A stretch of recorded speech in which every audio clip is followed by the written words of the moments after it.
میری منکوہا نے نہ جانے کس کے ساتھ منہ کالا کیا ہے اور پیٹ میں اس کا بچہ لیے پھر رہی ہے، جبکہ ہماری رخصتی میں تو ابھی 10 دن باقی ہیں۔ اورنگزیب عالم فاقیت سے کہتا ہوا نیہا کے سر پر آسمان گرا گیا۔ نیہا نے صدمے سے چور اورنگزیب کو دیکھا جو اپنے ہی بچے کو ناجائز کہہ رہا تھا، وہ بھی پورے گاؤں کے سامنے۔ اورنگزیب کی بات پر جرگے کے بزرگوں کو سانپ سونگھ گیا۔ سارا گاؤں بھی حیرت سے لغاری حویلی کی معصوم بیٹی کو دیکھ رہا تھا۔ اورنگزیب نے زمینوں کی لالچ میں نیہا سے نکاح کیا تھا، اور جب نیہا نے زمین دینے سے انکار کر دیا تو وہ نیہا کے ساتھ زبردستی کر کے آج اپنے ہی بچے کو ناجائز کہہ رہا تھا۔ اس کی آنکھوں میں کوئی رحم نہ تھا، بس ایک سرد سا تاثر تھا۔ میں اپنی غلطی مانتی ہوں، یہ بچہ میرے کلاس فیلو کا ہے، مجھے نکاح کے بعد کسی اور سے رشتہ نہیں رکھنا چاہیے تھا، آپ مجھے جو سزا دیں مجھے قبول ہے۔ نیہا نے اورنگزیب کی آنکھوں میں آنکھیں ڈال کر کہا تو جرگے والوں نے اسے سنسار کرنے کو کہا۔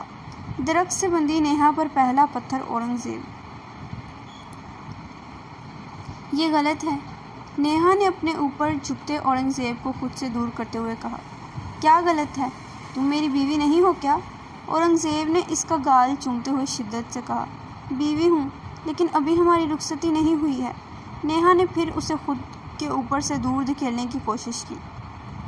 رخصتی صرف ایک فارمیلٹی ہے، وہ بھی چند دنوں میں پوری ہو جائے گی۔ بابا تو بزی ہیں، جیسے فری ہوتے ہیں تمہارے گھر کی رخصتی کی ڈیٹ لینے گے۔ اب میرا موڈ خراب مت کرو، اورنگزیب نے سختی سے کہا۔ نیہا کو یہ سب بالکل ٹھیک نہیں لگ رہا تھا، وہ اسے منع کرنا چاہتی تھی، لیکن اورنگزیب نے نیہا کے دونوں ہاتھ اپنے ہاتھوں میں دبائے، اس کے لفظوں کو وہی لبوں میں روک کر اس کے اوپر قابض ہو گیا۔ نیہا نے بہت کوشش کی لیکن خود کو اورنگزیب سے چھڑا نہیں پائی۔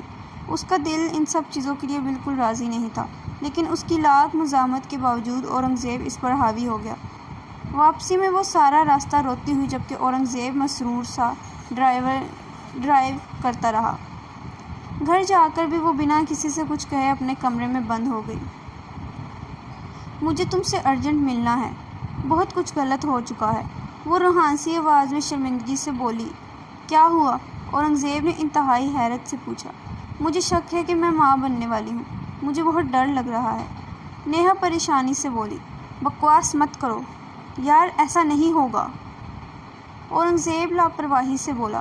مجھے یقین ہے کہ میں جو کہہ رہی ہوں وہ سچ ہے، نیہا نے اپنی بات پر زور دیتے ہوئے کہا۔ چلو پھر میں آتا ہوں، شام کو تمہیں ڈاکٹر کے پاس لے جاؤں گا، اورنگزیب نے کہہ کر فون بند کر دیا۔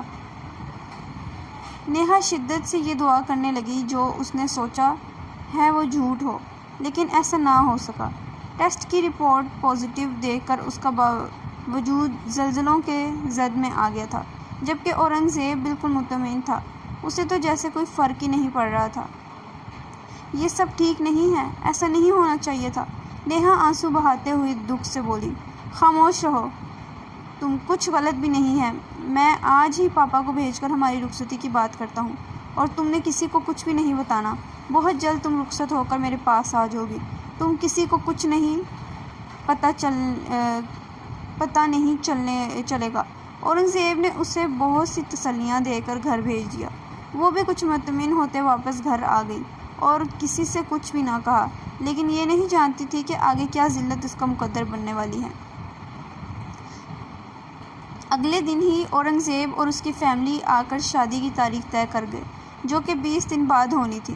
رخصتی فکس ہوتے ہی نیہا مطمئن ہو گئی، اب وہ پوری طرح شادیوں کی تیاریوں میں مگن تھی۔ ہفتے بعد اچانک خبر آئی، اسے اور اس کے باپ کو جرگے میں بلایا گیا۔ وہ باپ بیٹی حیران رہ گئے۔ اگلے دن جب وہ جرگے میں پہنچے تو اورنگزیب کی بات نے باپ بیٹی کے پاؤں سے زمین کھینچ لی۔ میری منکوہا نے نہ جانے کس کے ساتھ منہ کالا کیا ہے اور پیٹ میں اس کا بچہ لیے پھر رہی ہے، جبکہ ہماری رخصتی میں تو ابھی 10 دن باقی ہیں۔ اورنگزیب عالم فاقیت سے کہتا ہوا نیہا کے سر پر آسمان گرا گیا۔ نیہا نے صدمے سے چور اورنگزیب کو دیکھا جو اپنے ہی بچے کو ناجائز کہہ رہا تھا، وہ بھی پورے گاؤں کے سامنے۔ اورنگزیب کی بات پر جرگے کے بزرگوں کو سانپ سونگھ گیا۔ سارا گاؤں بھی حیرت سے لغاری حویلی کی معصوم بیٹی کو دیکھ رہا تھا۔ خود نیہا کا باپ اس بات پر اپنی جنگ جن گیا تھا۔ ان کے خواب و خیال میں بھی نہ تھا جرگے میں آج ان کی عزت اچھالنے والے ہیں۔ اورنگزیب نے زمینوں کی لالچ میں نیہا سے نکاح کیا تھا، اور جب نیہا نے زمین دینے سے انکار کر دیا تو وہ نیہا کے ساتھ زبردستی کر کے آج اپنے ہی بچے کو ناجائز کہہ رہا تھا۔ اس کی آنکھوں میں کوئی رحم نہ تھا، بس ایک لالچ، اور چہرے پر سرد تاثر تھا۔ صدمے سے چور پھٹی آنکھوں سے وہ اورنگزیب کا منہ دیکھ رہی تھی۔ دکھ، درد، اذیت، صدمہ، ساری کیفیت ایک ہی ساتھ اس پر حملہ آور ہوئی تھی۔ یہ کیا کہہ رہے ہیں آپ؟ میری بیٹی پر الزام کیوں لگا رہے ہیں؟ میری بیٹی ایسا نہیں کر سکتی، یہ سب جھوٹ ہے۔ اس کا باپ عابد علی سارے جرگے کو جھٹلا رہا تھا، جبکہ نیہا شل ہوتے اعصاب کے ساتھ اورنگزیب کو دیکھتے ہوئے یہی سوچ رہی تھی کہ اس نے یہ سب کیوں کیا، پر اسے کوئی وجہ سمجھ نہیں آ رہی تھی۔ میں جھوٹ نہیں بول رہا، یہ رہی ڈاکٹر کی رپورٹس، اورنگزیب نے تمسخر سے کہتے ہوئے جیب سے لفافہ نکال کر جرگے کو دیا۔ نیہا کا چہرہ زرد پڑا، اسی لیے اورنگزیب نے رپورٹس اپنے پاس رکھی تھی تاکہ وہ نیہا کو برباد ثابت کر سکے۔ یہ رپورٹس جھوٹی ہیں، میری بیٹی پاک دامن ہے۔ احمد لغاری آنکھ بند کر کے اپنی بیٹی کے حق میں بولا، کیونکہ اس نے کبھی نہیں نیہا کے کردار میں جھول نہیں دیکھا تھا۔ اسے اپنی بیٹی پر پورا بھروسہ تھا۔ ٹھیک ہے، اگر تمہاری بیٹی بے گناہ ہے تو تم یہ بات ثابت کرو۔ تمہیں 2 دن کی مہلت دیتا ہوں۔ اگر تم ثابت نہیں کر سکے تو جرگہ اپنی مرضی کا فیصلہ کرے گا۔ پھر تمہاری بیٹی کے ساتھ وہی سلوک ہوگا جو بدکردار لڑکی کے ساتھ کیا جاتا ہے۔ جرگے کے بزرگوں نے اپنا فیصلہ سنایا۔ احمد لغاری ہارے ہوئے قدموں سے اپنی بیٹی کو لے کر گھر آ گیا۔ کیوں کیا تم نے میرے ساتھ ایسا ہے؟ نیہا نے گھر آ کر کمرے میں بند ہوتے ہی فون پر اورنگزیب سے پوچھا۔ میں نے تمہیں کتنی بار کہا وہ زمین مجھے دے دو، لیکن تم نے میری بات نہیں مانی۔ میں نے تو شادی ہی اسی زمین کے لیے کی تھی، زمین دے دیتی تو یہ سب نہ ہوتا۔ اورنگزیب کی چند لفظوں نے نیہا کو عرش سے فرش پر لا کر پٹخ دیا۔ وہ شوق کی کیفیت میں کتنی دیر موبائل کان سے لگائے کھڑی رہی۔ اسے یقین نہیں آ رہا تھا، صرف ایک زمین کے لیے اورنگزیب اس کی پوری زندگی برباد کر گیا تھا، اور اپنے ہونے والے بچے کو ناجائز بھی کہہ گیا تھا، صرف زمین کے لیے۔ کیا زمین کی اہمیت انسان سے زیادہ ہے؟ وہ صدمے سے سوچے جا رہی تھی۔ آنسو آنکھوں سے ٹوٹ ٹوٹ کر بہہ رہے تھے، دل غم سے پھٹ رہا تھا۔ دروازے پر کھڑی اس کی ماں دروازہ بجا رہی تھی، جبکہ وہ اندر اپنے ساتھ ہوئے ظلم پر کمرے کی ایک ایک چیز اٹھا کر پھینک رہی تھی۔ اس نے اپنے گرد لپٹی چادر اتار کر زمین پر پھینک دی، پورا کمرہ تہس نہس کر دیا، لیکن اندر چلتے آتش فشاں کو کسی صورت چین نہ تھا۔ تبھی دوسری چابی سے دروازہ کھول کے اس کی ماں اندر آئی۔ بتا، یہ سب کیا ہے؟ کہیں سچ میں تو ایسا کچھ کیا تو نہیں ہے؟ اگر تو واقعی ایسا کچھ نہیں کیا تو اورنگزیب وہ جھوٹی رپورٹ سب کو کیوں دکھا رہا ہے؟ یہ سب سچ ہے نا؟ اس کی ماں نے امید اور نا امیدی کی کیفیت لیے پوچھا۔ انہیں سمجھ نہیں آئی وہ اپنی بیٹی پر یقین کریں یا رپورٹس پر۔ روتی ہوئی نیہا نے کہا، سچ ہے یہ بات۔ تو اس کی ماں نے کھینچ کر اس کے منہ پر تھپڑ مارا اور بری طرح اسے مارنے لگی۔ شرم نہیں آئی تجھے؟ شوہر کے ہوتے ہوئے دوسروں کے ساتھ منہ کالا کرتے ہوئے؟ کون ہے وہ، بتا مجھے۔ کیا وہی ہے تیرا کالج والا؟ بتا، تجھے شرم نہیں آئی اپنے باپ کی پگڑی اچھالتے ہوئے؟ تیرا باپ تجھ سے اتنا پیار کرتا ہے، کہاں ہم نے کمی رکھی؟ اتنے لاڈ پیار سے پالا اور آج تم نے سب کے سامنے ہمیں بے عزت کر دیا۔ ارے اتنی آگ لگی تھی تو بتا دیتی، ہم تیرا اس کے ساتھ نکاح پڑھا دیتے۔ یوں 2 خاندانوں کو ذلیل تو نہیں کرتی؟ اپنے ماں باپ کے ساتھ تو نے اورنگزیب اور اس کے خاندان کو بھی ذلیل کیا ہے۔ اس کی ماں اسے بری طرح مارتے ہوئے بولے جا رہی تھی، نہیں کیا میں نے اسے ذلیل، اس نے ہم سب کو ذلیل کیا ہے۔ نیہا چیخ کر درد بھرے لہجے میں بولی۔ تو اس کی ماں کے ہاتھ رکے، کیا مطلب؟ اس کی ماں نے اسے مارتے ہوئے ہاتھ روک کر پوچھا۔ یہ بچہ اورنگزیب کا ہے؟ بکواس کر رہی ہے تو؟ اگر سونے زیب کا ہے تو وہ انکار کیوں کر رہا ہے؟ اور تمہاری تو رخصتی بھی ہونے والی ہے، ایسی صورت میں وہ یہ سب کیوں کرے گا؟ اس کی ماں نے بے یقینی سے پوچھا۔ کیونکہ اسے بابا کی وہ زمین چاہیے جو انہوں نے میرے نام کی تھی۔ اورنگزیب کے لیے اس نے میری زندگی برباد کر دی۔ اس نے کئی بار مجھ سے وہ زمین مانگی، لیکن میں نے یہ سوچ کر نہیں دی کہ بابا کو برا لگے گا۔ نیہا تو سچ کہہ رہی ہے، اس کی ماں نے حیرت سے پوچھا۔ ہاں، اگر یقین کر سکتی ہیں تو کر لیں، ورنہ دوسری صورت میں سب کی طرح آپ بھی یہی مانیں کہ آپ کی بیٹی بد کردار ہے۔ اس نے کسی کے ساتھ منہ کالا کیا۔ روتے ہوئے بولی۔ اس کی ماں صدمے سے سر تھامے وہیں کرسی پر گر گئی۔ نیہا بھی زمین پر بیٹھے روئے جا رہی تھی۔ دماغ پوری طرح شل ہو چکا تھا اور کچھ بھی سمجھ نہیں آ رہا تھا کہ کیا ہو گیا ہے۔ اس کے گھر میں کل تک شادی کی تیاریاں ہو رہی تھیں، آج صبح سے وہاں ماتم کا سوگواری کا عالم ہے۔ نیہا کی چھوٹی بہن بھی اس عجیب سی نظروں سے دیکھ رہی تھی، سمجھ نہیں پا رہی تھی کہ بہن کا یقین کرے یا اس رپورٹس کا۔ میں اپنی غلطی مانتی ہوں، یہ بچہ میرے کلاس فیلو کا ہے، مجھے نکاح کے بعد کسی اور سے رشتہ نہیں رکھنا چاہیے تھا۔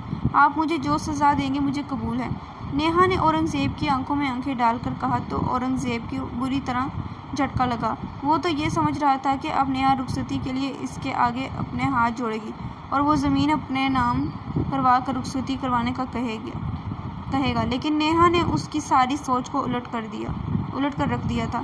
نیہا کے پلٹ وار سے نہ صرف اورنگزیب بلکہ اس کا باپ علی حسن بھی پریشان نظر آنے لگا، کیونکہ اپنے بیٹے کے یقین دلانے پر وہ بھی مطمئن تھا کہ اب انہیں زمین مل جائے گی، لیکن نیہا کی حرکت نے ان کے پیروں کے نیچے سے زمین نکال دی۔ یہ کیا بکواس ہے؟ یہ کیا بکواس کر رہی ہو؟ وہ زمین میرے نام کر دو، میں ابھی سب کے سامنے اس بچے کو اپنا لوں گا، اس طرح تمہارے باپ کی عزت بھی بچ جائے گی اور تمہاری بھی۔ اورنگزیب نے اس کے قریب آ کے اس کا بازو سختی سے پکڑ کر سرد لہجے میں کہا۔ نیہا نے اسے زخمی نظروں سے دیکھا۔ اورنگزیب حسن، جس زمین کے لیے تم میری زندگی سے کھیل رہے ہو وہ کروڑوں کی زمین اب تمہیں کبھی نہیں ملے گی، کیونکہ میں نے وہ زمین گاؤں کے مسجد اور مدرسے کے نام کر دی ہے۔ تو اب تم میرا کیا نقصان کرو گے؟ تمہیں جو بندہ کھیل کھیلنا تھا وہ تم کھیل چکے ہو، لیکن یہ سب کر کے بھی تمہارے ہاتھ کچھ بھی نہیں آیا، گنہگار بھی ہو گئے اور تمہارے ہاتھ سے زمین بھی چلی گئی۔ ان دنیا والوں کے سامنے، ان گاؤں والوں کے سامنے بے شک تم بے قصور ہو، لیکن میرا خدا کی نظر میں تم بے قصور بالکل بھی نہیں ہو۔ میں جانتی ہوں اب میرے ساتھ کیا سلوک ہوگا، میں تو نہیں رہوں گی، لیکن خدا میرا انصاف ضرور کرے گا۔ تم نے جو میرے ساتھ گھناواں کھیل کھیلا ہے اس کا انصاف میں اپنے خدا پر چھوڑتی ہوں، میرا بدلہ وہی لے گا تم سے۔ اورنگزیب حسن، تو ہمیشہ سکون کے لیے ترسو، میرے اور میرے ماں باپ کی شرافت ہے جو تم نے تہمت لگائی ہے، اس کی پاداش میں تمہارا دل ہمیشہ بے سکون رہے گا، تڑپتا رہے گا۔ نیہا کے منہ سے نکلا ہر لفظ اورنگزیب کے دل و دماغ پر ہتھوڑے کی طرح لگا۔ وہ نیہا کا بازو چھوڑتے پھٹی پھٹی آنکھوں سے اسے دیکھ رہا تھا۔ اس نے نیہا کو اس کے باپ کو مجرم تو بنا دیا، لیکن جس زمین کے لیے اس نے یہ سب کیا وہ تو اس کے ہاتھ میں اب بھی نہیں آئی۔ اس زمین کے لیے وہ اس گھرانے کی عزت سے کھیل گیا، لیکن وہ زمین وہ تو اسے ابھی بھی نہیں ملی۔ اورنگزیب کا دماغ سائیں سائیں کر رہا تھا، وہ خود میں کھڑے ہونے کی ہمت بھی نہیں پا رہا تھا، جبکہ نیہا پرسکون کھڑی جرگے کے فیصلے کے منتظر تھی، اور جرگہ کیا فیصلہ کرے گا یہ بات وہ جانتی تھی۔ اتنے وقت وہ اپنے ماں باپ کو چائے میں نیند کی گولی دے کر سلائی تھی۔ وہ جانتی تھی اس کی ماں باپ یہ سب نہیں سہ پائیں گے۔ وہ پہلے ہی نیہا کی منتیں کر رہے تھے کہ اورنگزیب کو زمین دے کر اپنی عزت بچا لے، لیکن نیہا نے سختی سے انکار کر کے انہیں دھمکی دی، اگر وہ لوگ اورنگزیب سے ملے تو وہ اپنی جان دے دیں گے۔ وہ اکیلی جرگے کی دی جانے والی سزا کا سامنا کرنے کے لیے تیار کھڑی تھی۔ جرگے والوں نے اسے سنگسار کرنے کو کہا۔ مجھے جرگے کا فیصلہ منظور ہے، لیکن میری ایک درخواست ہے، میں اپنے باپ کے نام کے ساتھ مرنا چاہتی ہوں، اس لیے اورنگزیب مجھے ابھی سب کے سامنے طلاق دے۔ نیہا کی بات پر سارے جرگے والے حیران ہو گئے، جبکہ اس کی بات کا مفہوم سمجھنا۔ اورنگزیب شرمندگی سے سر جھکا کر نیہا مرنے سے پہلے اس کا نام اپنے نام کے ساتھ نہیں سننا چاہتی تھی۔ جرگے کے کہنے پر شرمندہ سے اورنگزیب نے اسے سب کے سامنے طلاق دے دی۔ پھر نیہا کو درخت سے باندھ دیا گیا۔ درخت سے باندھی نیہا پر پہلا پتھر اورنگزیب نے پھینکا، جو چھوٹا سا تھا اور نیہا کے پاؤں پر جا کے لگا۔ اس کے بعد سب گاؤں کے مرد اسے بد کردار کہتے ہوئے اس پر پتھر پھینکنے لگے۔ وہ خاموشی سے پتھر کھانے لگی، بہت کوشش کی لیکن زیادہ دیر وہ برداشت نہ کر سکی۔ اور پتھر لگنے سے چیخنے لگی۔ اورنگزیب ایک طرف شرمندہ کھڑا تھا۔ اس سے یہ سب برداشت نہیں ہو رہا تھا، لیکن اب اس کی سمجھ نہیں آ رہی تھی کہ وہ کیا کہے۔ کل اس نے خود ہی تو سب کے سامنے الزام لگایا تھا۔ اب اس بزدل میں اتنی ہمت نہیں تھی کہ وہ سب کے سامنے اپنا گناہ قبول کرتا۔ نیہا لہو لہان ہو گئی تھی۔ سب اسے چھوڑ کر چلے گئے تھے۔ اسی وقت نیہا کی دوست عالیہ کا بھائی اس کی طرف بڑھا، جو بچپن سے نیہا کو پسند کرتا تھا، لیکن غریب ہونے کی وجہ سے کبھی اپنی چاہت کا اظہار نہیں کر سکا۔ وہ جانتا تھا اورنگزیب نیہا پر غلط الزام لگایا ہے۔ کیونکہ نیہا اپنی بچپن دوست عالیہ کو سچائی بتا رہی تھی تو اس کے بھائی سعد نے سب سن لیا۔ ویسے بھی اسے بچپن سے نیہا کے کردار کی مضبوطی کا اندازہ تھا۔ اس نے تیزی سے نیہا کو کھولا اور چادر میں لپیٹ کے رکشے میں ڈال کر شہر لے گیا۔ مسلسل پتھر لگنے اور زخمی ہونے کی وجہ سے بچہ ضائع ہو چکا تھا۔ نیہا کی حالت بہت نازک تھی۔ 3 دن کے بعد اس کی حالت تھوڑی سنبھلی اور وہ ہوش میں آئی۔ ایک دفعہ تو وہ خود کو زندہ دیکھ کر حیران رہ گئی، کیونکہ جب وہ گھر سے نکلی تھی تو اسے پتا تھا کہ یہ سب کی آخری سانسیں ہیں۔ اب وہ ہمیشہ کے لیے دنیا کو الوداع کہنے والی ہے، لیکن اس کی زندگی تھی، وہ بچ گئی۔ وہ نہیں چاہتی تھی کہ اس کے ماں باپ اس کی وجہ سے ذلت سہیں اور پل پل میری موت کو یاد کر کے انہیں تکلیف ہو۔ ظاہر ہے بیٹی کو اپنی آنکھوں کے سامنے تشدد کا نشانہ بنے دیکھ کر ان کے ذہن سے یہ منظر کبھی نہیں نکل پاتا۔ اسی لیے وہ جرگے میں گھر والوں کو نیند کی گولیاں دے کر آئی تھی، لیکن وقت نے اسے بچا لیا۔ 1 ماہ ہسپتال میں رہنے کے بعد اس نے سعد سے نکاح کر لیا۔ نیہا کے پاس بھی اس کی بات ماننے کے سوا کوئی چارہ نہیں تھا۔ وہ ایک غیر محرم کے ساتھ کیسے رہتی؟ اس نے اپنی زندگی سعد کے نام کر دی۔ زندگی بچائی بھی تو اس نے تھی۔ میں نے احمد لغاری سے 2-3 دفعہ بات کی ہے، لیکن وہ زمین بیچنے کو بالکل بھی تیار نہیں ہے۔ اس نے یہ زمین اپنی بیٹی کے نام کر رکھی ہے۔ تم اس کی بیٹی سے نکاح کر کے یہ زمین اپنے نام کرواؤ۔ مجھے ہر قیمت پر اس زمین پر ہوٹل بنانا ہے۔ شہر کے نزدیک ہونے کی وجہ سے یہ زمین ہمیں ہمت فائدہ دے گی۔ اورنگزیب کے دماغ میں آج بھی اپنے باپ کے الفاظ تازہ تھے۔ اس نے اپنے باپ کے کہنے پر نیہا سے نکاح کیا۔ اسے باپ کی طرح یہی لگ رہا تھا نکاح کے بعد زمین مل جائے گی باقی، اور وہ نیہا کے ساتھ رہنے کو تیار تھا اور اسے کوئی مسئلہ نہیں تھا۔ بس اس کے باپ کو زمین چاہیے تھی، لیکن جب زمین نہیں ملی تو ان باپ بیٹوں نے نیہا پر دباؤ ڈالنے کو اس کی بچی کو ناجائز بنا دیا۔ آج اورنگزیب ماضی کو یاد کر کے بہت پچھتا رہا تھا۔ اس کی پہلی بیوی ایک ساتھ رہنے کے بعد گھر چھوڑ کر بھاگ گئی اور دوسری بیوی 7 سال سے ماں نہیں بن سکی تھی۔ 10 سال ہو رہے تھے اسے اولاد نہیں ہوئی تھی۔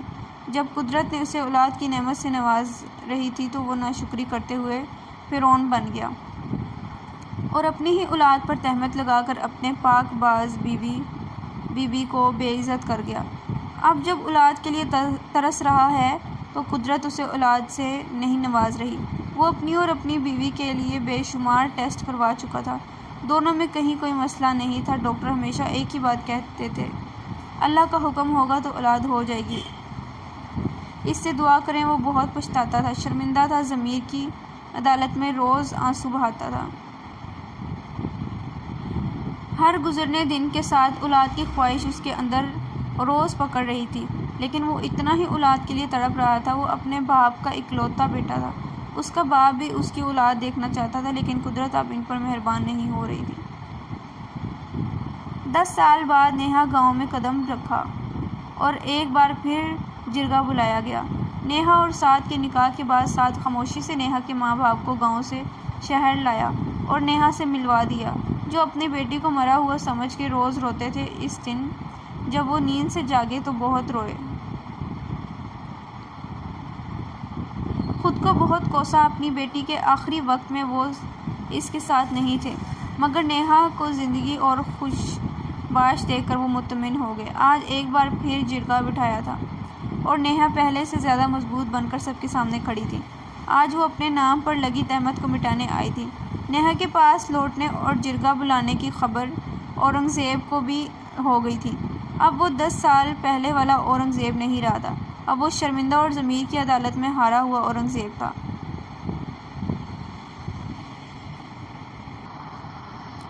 ہاں لڑکی، کیا کہنا چاہتی ہو؟ جرگہ شروع ہوا تو ایک بزرگ نے حقارت سے پوچھا، کیونکہ سب جانتے تھے کہ نیہا بد کردار ہے۔ نیہا نے اپنے 5 سالہ بیٹے کو اپنی نند کے حوالے کیا، حالانکہ وہ گھر چھوڑ کر آنا چاہتی تھی اپنے بیٹے اریب کو، لیکن اریب زبردستی ضد کر کے آ گیا تھا۔ نیہا نے اماریب کو اپنے نند کے حوالے کیا اور اسے کہا کہ وہ اسے یہاں سے دور لے جائے۔ وہ نہیں چاہتی تھی کہ اس کے بارے میں الٹی سیدھی باتیں اریب کے کانوں میں پڑیں اور ہمیشہ کے لیے اس کی یادداشت میں محفوظ ہو جائیں۔ اورنگزیب نے حسرت سے اس 5 سالہ بچے کو دیکھا جس کی شکل نیہا سے مل رہی تھی، اور نیہا کے ساتھ کھڑے سعد کو دیکھا جو گاؤں کا ایک عام نوجوان تھا، لیکن پورے اعتماد کے ساتھ اپنی بیوی کے ساتھ کھڑا ہوا تھا اور جرگے والوں کی نظروں کا سامنا کر رہا تھا۔ اورنگزیب نے شرمندگی سے سر جھکا لیا۔ 10 سال پہلے اسی جرگے میں جب اس کی بیوی باعزت ہو رہی تھی تو وہ خود فاصلے پر کھڑا سب کو موقع دے رہا تھا کہ وہ اس کی پاک دامنی پر انگلی اٹھائیں۔ وہ اپنی ہی بیوی کے ساتھ نہیں کھڑا تھا بلکہ اس نے تو خود اپنی ہی بیوی کا تماشا بنایا تھا۔ اپنے ہی گھر کی عزت کو وہ سر عام لے آیا تھا۔ ضمیر اسے ایک بار پھر کوڑے مارنے لگا اور اس نے شرمندگی سے سر جھکا لیا۔ نیہا نے پورے اعتماد کے ساتھ کہا، میں آپ لوگوں کو غلط ثابت نہیں کروں گی، کیونکہ آپ لوگوں نے جو ثبوت دیکھا ہے اور جو سنا ہے اس کی روشنی میں اپنا فیصلہ سنایا تھا، لیکن نہ میں کل بد کردار تھی اور نہ آج ہوں، تو پھر میں اپنی ذات پر یہ الزام کیوں رکھوں کہ لوگ مجھے بد کردار کہیں۔ اسی جرگے میں اورنگزیب نے مجھ پر بد کرداری کا الزام لگایا تھا، آج وہ بھی موجود ہے اور میں بھی۔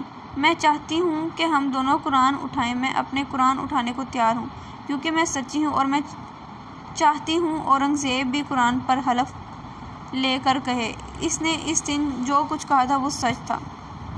اس کی بات پر پورے جرگے میں سناٹا چھا گیا۔ خود اورنگزیب پھٹی پھٹی آنکھوں سے نیہا کی طرف دیکھا۔ اتنی بڑی بات! وہ جھوٹا ہے، اس نے اپنی بیوی پر الزام تراشی کی تھی۔ وہ بھلا کیسے قرآن اٹھا سکتا ہے؟ نیہا اٹھا سکتی ہے کیونکہ وہ سچی ہے، لیکن وہ کیسے اٹھا سکتا ہے؟ اس لیے وہ پریشان ہو گیا۔ اس کا ضمیر اسے کوڑے مارنے لگا۔ سارا جرگہ اب اورنگزیب کی طرف دیکھ رہا تھا۔ ہاں کہو اورنگزیب، تمہیں قبول ہے اس کی بات؟ اورنگزیب بہت ہمت کر کے اٹھا اور بولا، میں قرآن نہیں اٹھاؤں گا کیونکہ اس کی ضرورت نہیں ہے۔